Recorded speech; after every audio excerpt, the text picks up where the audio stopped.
tous les cas, partout où ils se trouvent, les diffuseurs de fausses nouvelles seront traqués et arrêtés selon les autorités qui ont d'ailleurs porté plainte ce matin, comme annoncé par le ministre de la Santé et de l'Action sociale, Abdoulaye Diouf Sarr. La démarche est-elle la meilleure pour endiguer la propagation des fake news? Élément de réponse dans ce reportage de Alassane Ba et Diafara Ba. Il s'agit de préserver l'ordre public sanitaire menacé par le coronavirus.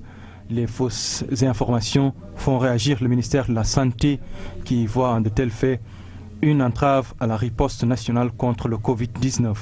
Les auteurs sont avertis, la loi va s'appliquer. On ne peut pas accepter que des personnes fassent circuler des fausses certitudes qui sont de nature effectivement à ébranler les efforts, mais également les avis médicaux les plus autorisés aujourd'hui. Si de tels agissements venaient quand même à persister, il va falloir effectivement qu'ils fassent des exemples.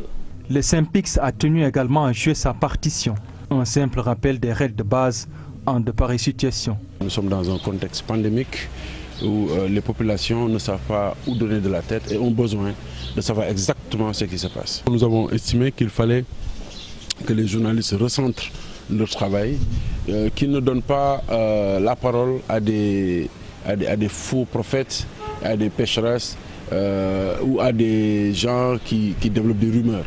Par ailleurs, Bamba Kassé invite le ministère de la Santé à revoir le plan de communication, peut-être faire 2 à 3 points de situation par jour. Il ne faudrait pas qu'ils donnent un seul point de situation par jour. Parce que vous savez, la nature a horreur du vide.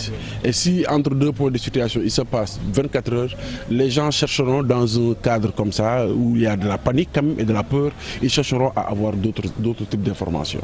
Donc je pense qu'il devrait, au niveau du ministère, démultiplier les points de situation. Ça permettra aux journalistes d'avoir vraiment de la matière. Déjà, il y a une communication donc informelle qui est développée, qui vise effectivement à faire croire que la maladie n'existe pas alors que la pandémie est réelle. Il va de soi que les pouvoirs publics ne doivent pas laisser le terrain à l'information. Il faut qu'il y ait une centralisation de l'information.